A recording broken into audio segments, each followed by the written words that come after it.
Bună, dragii mei, bine ați venit, bine ați revenit. Sunt Memeș, ca de fiecare dată înainte de a începe, vă reamintesc cât de minunați și de puternici sunteți. Astăzi vin către voi cu previziunile pentru weekend, pentru vibrația numărului 19 și 20, să vedem cam care este atmosfera, vibrația în aer. Știți voi, mesajele le descărcăm din mentalul colectiv, din câmpul de energie. Vă rog tare mult să luați de aici lucrurile care se aplică pentru voi, informațiile care vă sunt utile. Ce nu, lăsați deoparte. Vă mulțumesc tuturor pentru mesaje, sprijin și suport, pentru că îmi sunteți alături.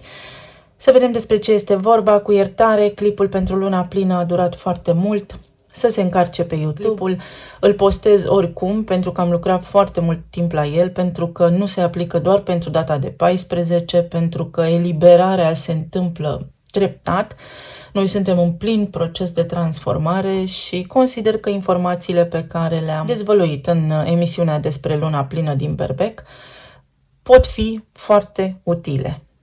Să vedem așadar acest weekend ce ne aduce, un act de curaj de care toți avem nevoie. Sau poate în acest weekend iese la suprafață prin vreo situație, prin vreo conjunctură, starea de neputință pe care sigur că toți oamenii o resimt la un moment dat în viața lor și prezența cuiva în viața voastră, prezența cuiva drag sau a unui prieten sau pur și simplu a unui trecător, a unui simplu om de pe stradă vă readuce încrederea în umanitate. Pentru vibrația 19 avem atribute precum sacrificiu, sensibilitate și codependență, iar pentru vibrația 20 avem prezență, siguranță de sine sau reasigurare de sine și superficialitate. Asta înseamnă că s-ar putea noi să ne simțim singuri în anumite privințe, să avem nevoie de partenerii de viață sau de ceva de la prieten, de la familie, de la cineva anume și în momentul în care persoana respectivă nu este alături de noi, noi să avem senzația că suntem singuri pe lume și neputincioși. Sau s-ar putea să fie vorba despre o situație complicată pe care o traversăm, o stare emoțională mai joasă, să spunem, și cineva vine și ne întinde o mână de ajutor, iar noi ne revenim, ne recăpătăm încrederea în noi înșine. Numărul 19 este important pentru că s-ar putea ca tu să faci niște lucruri pentru alții, conform proverbului, rău cu rău, dar mai rău este fără rău. Adică complac într-o situație, într-o conjunctură, pentru că simt că nu am de ales. Avem alegeri la tot pasul și despre asta vorbesc în continuu aici pe canal, în emisiunile pe care le fac, pentru că este foarte important să știți că sunteți foarte, foarte puternici. Astăzi avem două grupuri, asul de monede și asul de cupe. Nu știu pentru voi cum a fost această săptămână, dar pentru mine a fost extrem de obositoare și am menționat la început că va fi intensă. Așa a fost, nu s-a dezmințit deloc previziunea, cel puțin pentru mine. Începem cu asul de monede. Tare mi-e drag să fiu aici alături de voi pentru că nu o fac doar pentru voi, o fac și pentru mine. Sunt și alături de mine în acest proces și mă bucur. Asta înseamnă timp pentru mine, iubire de sine. Eu mă iubesc pe mine când vin alături de voi, mă respect pe mine când vă respect pe voi. Răbdare, te rog. Uite, poți avea parte de diverse situații care cer de la tine să fii răbdător și să nu-ți creezi o părere în funcție de evenimentele care se petrec în jurul tău, ci să încerci să cugeți limpede, să vezi dacă ceva este superficial sau dacă nu cumva oamenii sau tu tratați un anume subiect superficial doar pentru a vă face reciproc pe plac. Poate fi ceva de genul acesta. Dorința ta va fi îndeplinită. Vei ajunge la destinație, ajunge acolo unde îți dorești. Un pic de răbdare. Cineva te poate ajuta. Poate ești tu mai sensibil în această perioadă și trebuie să ai un pic de răbdare pentru că lucrurile se vor rezolva. Uite, justiția. Și mai luăm una. Libertate. Din ce ne spune aici energia, pare că în acest weekend scapi de ceva neplăcut. Nu ești obligat să faci ceva anume. Nici să te sacrifici, nici să fii prezent într-un anume loc alături de anumiți oameni care poate te-au supărat sau pur și simplu ai tu libertatea să alegi ce vrei să faci. Ești eliberat de datorie, să-i spunem așa. Poate fi și la nivel financiar. Este un weekend liniștit și fără stres. Asul de cupe. Nebunul. Și 2 de cupe. Oh, ce cărți frumoase! Exact așa, este un weekend în care tu poți face ceva pentru tine. Te poți odihni, nu ești obligat să mergi la nicio întâlnire cu familia, nu ești obligat să faci nici cumpărături, nici curățenie în casă, nu ești obligat să faci absolut nimic. Weekendul acesta este despre tine, să ai răbdare cu tine, să te odihnești tu, să-ți fie bine ție pentru a-ți putea recăpăta puterea, să poți face față cu brio în săptămâna ce urmează. Este un weekend de liniște, poate după o perioadă foarte încărcată, administrativ, la locul de muncă sau emoțional, pentru că îl avem pe Marte în Rac și nu prea îi place acest lucru. Poate fi vorba despre faptul că în sfârșit te eliberezi de vechiul tău statut social și poți cunoaște pe cineva în viitorul apropiat, atunci când ești tu pregătit vibrațional pentru o relație de iubire, așa cum ți-o și dorești.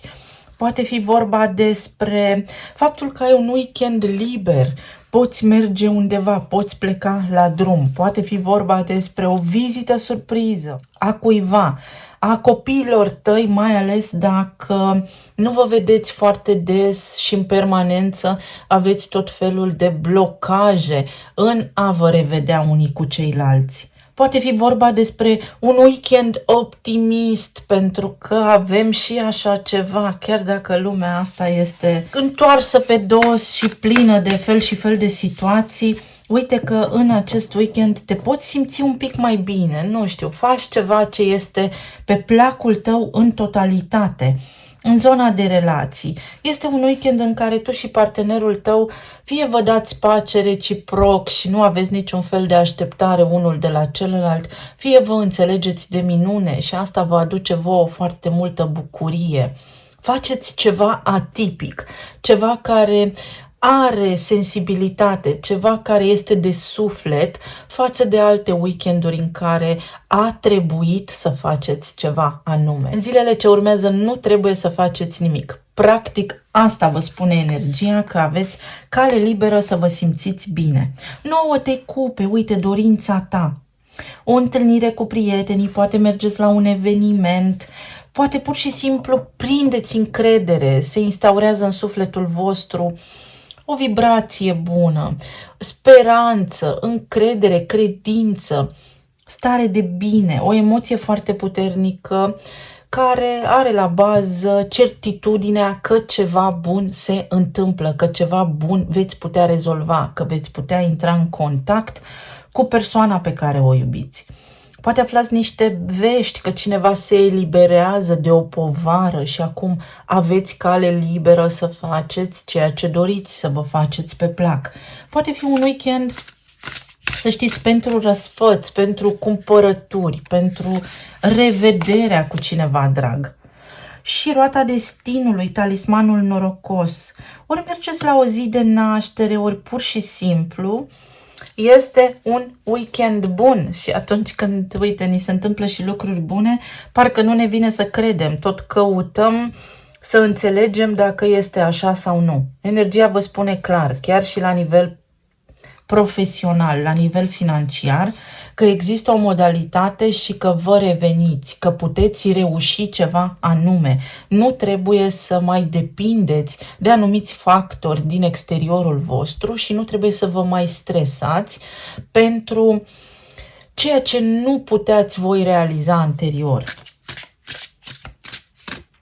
O bucurie în suflet, vedeți? Își ține mâna pe inimă aici. Este o bucurie de suflet și pentru suflet. Nici nu mai vreau să tulbur energia aici, atât de bună este.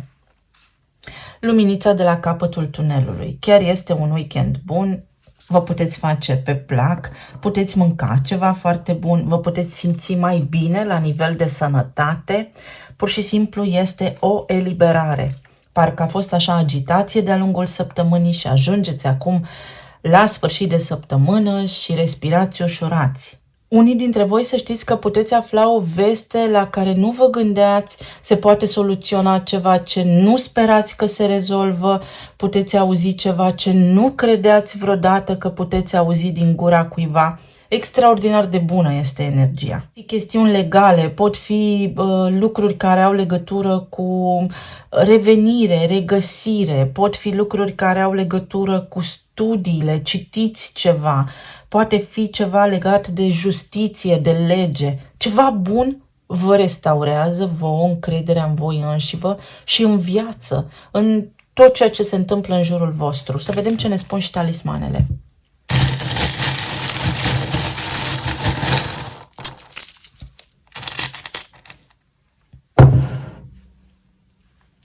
Din nou, vă eliberați.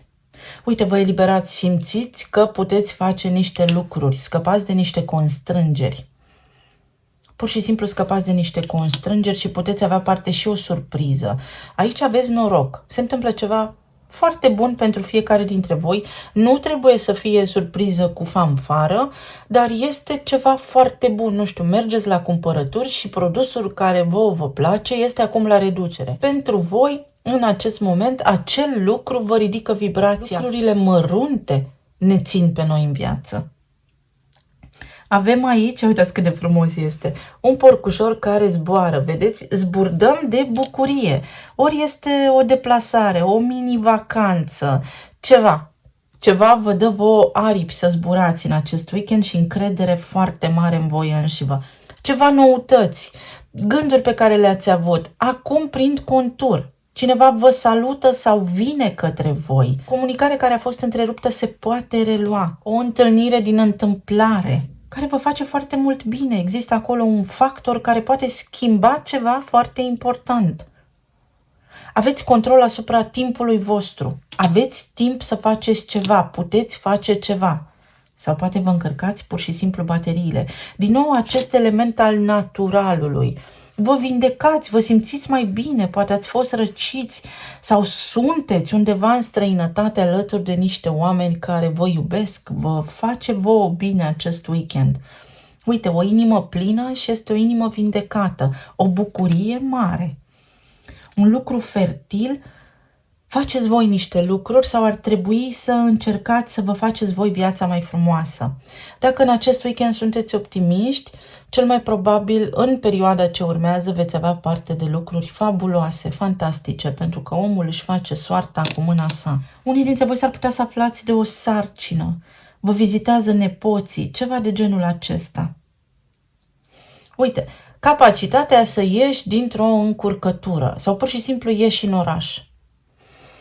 O deplasare, o vizită, o mini-excursie, o ieșire în oraș îți face foarte mult bine în acest weekend. Aici avem o vulpiță, cineva foarte deștept, poate fi și cineva de la locul de muncă, scapi de stresul de la locul de muncă sau vei trece tu așa peste relele făcute de cineva, cuvintele spuse la nervi de cineva, peste tot ce ți s-a întâmplat. Weekendul acesta este pentru petrecere și voie bună. Inițialele sunt K, A, F și D.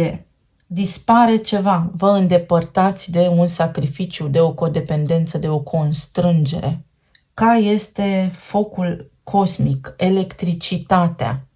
Cumva se creează un lanț, un circuit de evenimente. Să știți că voi din acest weekend puteți începe ceva. Trebuie doar să aveți un pic de răbdare pentru că veți reuși. Este o certitudine, o confirmare. Da, da, se întâmplă niște lucruri bune. Alții dintre voi s-ar putea să întâlniți un partener, să întâlniți pe cineva, să cunoașteți pe cineva sau să ieșiți la o întâlnire și să fie wow. Aveți un presentiment, aveți o senzație. Ascultați-vă corpul și intuiția pentru că veți vedea, ceva bun se întâmplă. În sfârșit, exact asta am auzit, în sfârșit. Are legătură și cu originea voastră. Să știți că unii dintre voi puteți scăpa de o condiționare și este o condiționare puternică. Este o mare reușită pe care o aveți voi și sunteți reprezentantul neamului. Bucuria voastră e bucuria neamului. Veți vedea în acest weekend o diferență, o diferență și veți auzi ceva ce vă ajută. Atenție la vitamina K, atenție la coagularea sângelui, la tensiune arterială, tot ce ține de inimă. Nu vă enervați, aveți răbdare. Vă bate inima de bucurie. Bătăile inimii sunt accelerate în sensul bun. Cineva vă surprinde și vă surprinde plăcut. Vă mulțumesc tare mult! Să vă bucurați de tot acest potențial și să ne reauzim cu bine și săptămâna viitoare. Să vedem pentru cei care au ales asul de cupe. La grupul cu numărul 1, pentru asul de monede, a apărut asul de cupe. Poate la voi apare cel de monede. Ar fi interesant. Liniște. Să știți că și cei de la grupul cu numărul 1 au parte de același lucru și limite sănătoase. Este un weekend pentru regenerare. Dacă vă simțiți obosiți, acesta este un weekend pentru odihnă. Vă eliberați de o constrângere, vă găsiți liniștea sau veți ști ce să spuneți, cui să spuneți pentru a nu fi atrași sau trași în vreo situație complicată. Vă puteți extrage, vă puteți îndepărta cu succes fără a crea turbulențe în jurul vostru dintr-o situație care nu vă avantajează sau din ceva care vă displace.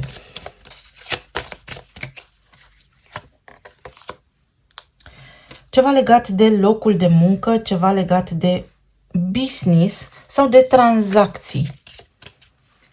Ceva ce puteți tranzacționa și asertivitate. Rămâi fidel convingerilor tale și spune da doar dacă tu vrei acest lucru și uite că are legătură cu spațiul tău personal. Dacă vrei să faci ceva în acest weekend, faci. Dacă nu, nu. Exact despre asta vorbește energia. Nu trebuie să fii condiționat sau nu ești obligat să faci nimic. Acest weekend și pentru voi este despre nu trebuie. Fă ceea ce îți face ție bine, fă ceea ce îți place. S-ar putea ca săptămâna viitoare pentru voi să fie la locul de muncă o încărcătură anume, să încheiați luna, să fie ceva mai mult de lucru și trebuie să vă odihniți acum. Avem soarele pentru voi, un weekend bun pentru toată lumea. Avem 9 de monede.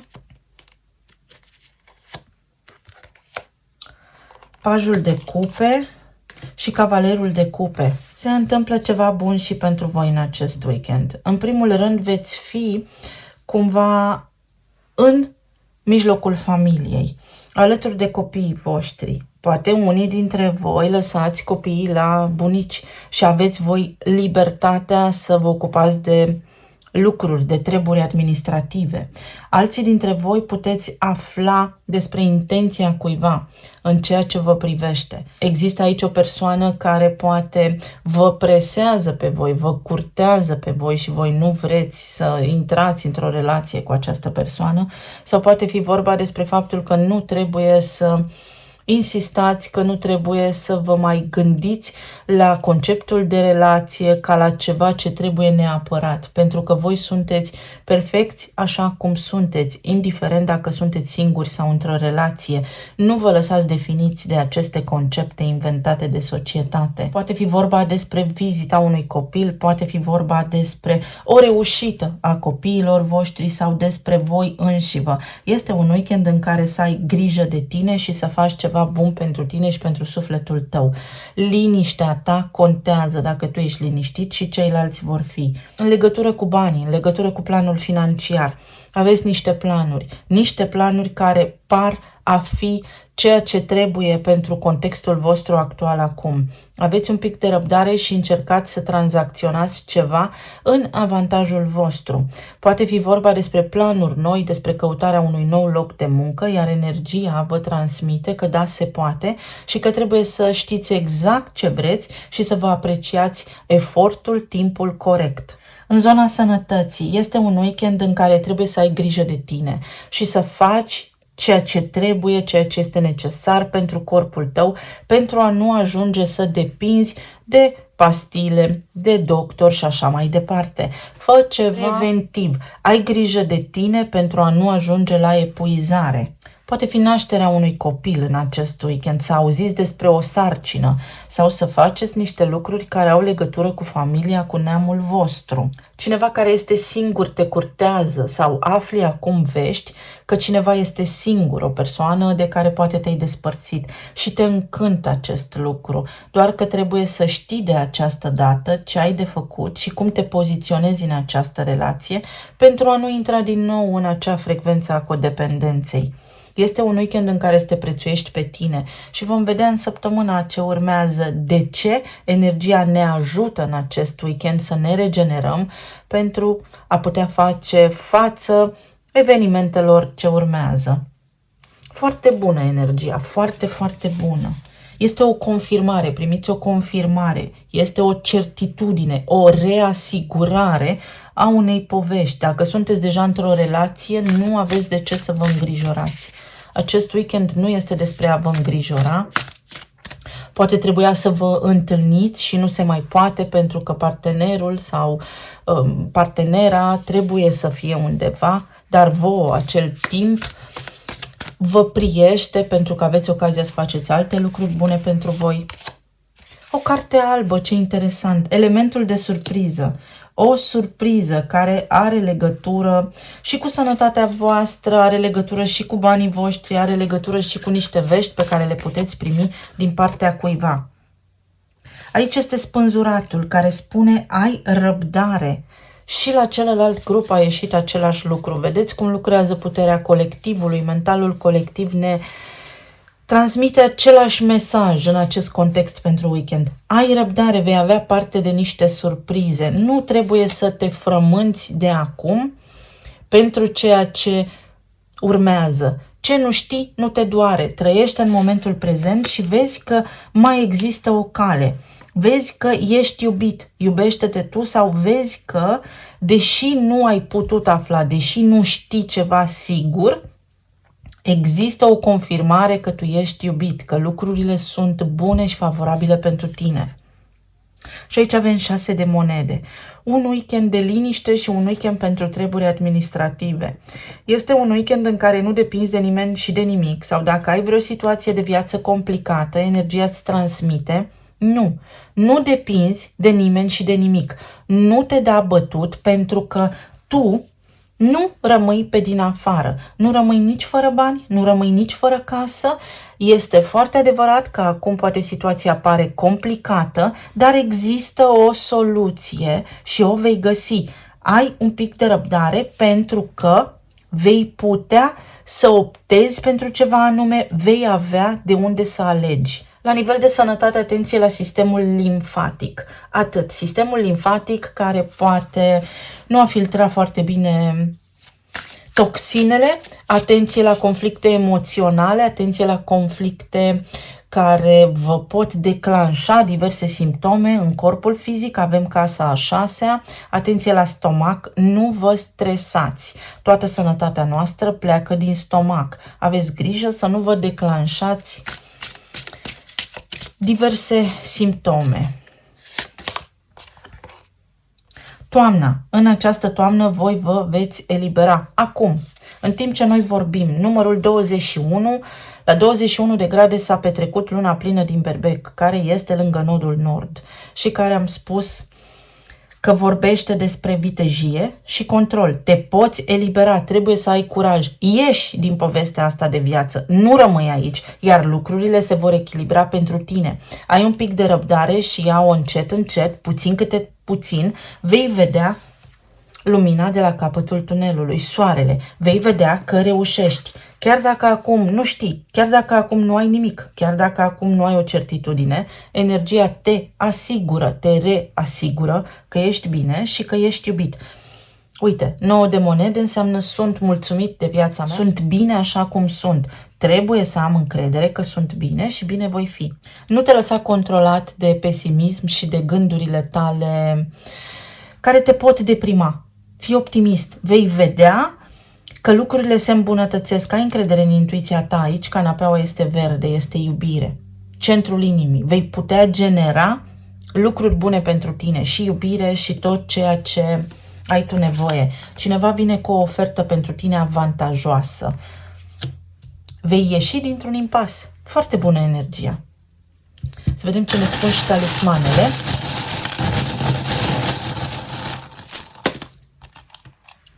Voi vă faceți calcule, sunteți mai axați pe partea materială sau pe treburi care au legătură cu existența noastră zi de zi și veți vedea că lucrurile se liniștesc și că ai opțiuni alternative și că poți face ceva în această privință pentru a te putea regenera financiar sau în zona aceasta administrativă a locuinței, etc. Crede că reușești, uite, ai sprijin. Vei vedea că cineva te ajută, că cineva îți dă un sfat bun, că cineva te iubește, că nu ești singur pe lume, ai un copil alături. Toate aceste lucruri sunt în potențialul tău de manifestare. Nu fi trist, nu fi pesimist, pentru că reușești. Dopamină, motivația și aventura te așteaptă. Te așteaptă ceva bun. Dar cartea aceasta albă este deopotrivă și cu două tăișuri. Ce crezi, aia primești. Cartea aceasta, fila vieții tale, o scrii tu, în funcție de ceea ce crezi. Ce te motivează acum? Ai încredere și mergi înainte. Dopamina este hormonul motivației, este ce ne motivează. Țelul tău se poate îndeplini, chiar dacă nu vezi cum, să știi că există o posibilitate și poți ajunge acolo unde îți dorești. Ai puterea. Puterea să reușești. Vei reuși. Te iubesc. Vei avea parte de sprijin. Poate nu te poți vedea cu cei dragi. Poate ești singur și nu știi dacă îți vei găsi un partener. Îți vei găsi un partener. Uite, vei rezolva niște treburi administrative sau trebuie să vorbești cu niște oameni din niște instituții, cu cineva care are experiență în domeniul de viață care pe tine te stresează acum și vei reuși ceva anume. Viața ta se înfrumusețează, șterge ochelarii, schimbă percepția sau uite-te mai atent acolo unde nu te-ai uitat înainte pentru că vei rezolva. Te întâlnești cu șansa ta. Există totuși două posibilități și două alternative. Bucurie, ții bucurie aici, până de sărbători lucrurile pentru tine se aranjează, o mașină plină de cadouri, foarte multe șanse de reușită, viața ta se transformă și uite vei avea parte de sprijin de la oameni corecți, sinceri. Cineva îți este fidel, întâlnești pe cineva care gândește ca tine, simte ca tine. Inițialele sunt YU și X și aici avem leul din nou.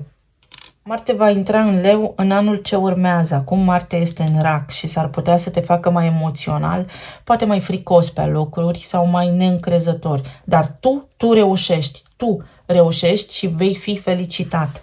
Pe de altă parte, leul vorbește despre copii, despre bucuria vieții, curaj, creativitate și șansă. Strălucire. Vei reuși. Alții dintre voi veți atrageți pe cineva sau nu vă îndoiți de capacitatea voastră, de aspectul vostru fizic pentru că veți reuși. Unitate. O experiență plăcută. În acest weekend poți avea parte de o experiență plăcută. Și uite, ceea ce vrei tu să faci are două posibilități și două direcții prin care tu poți să rezolvi. Alegerea ți aparține. Vă mulțumesc tare mult, să vă bucurați de acest weekend minunat și să ne reauzim cu bine și săptămâna viitoare. Pa, pa!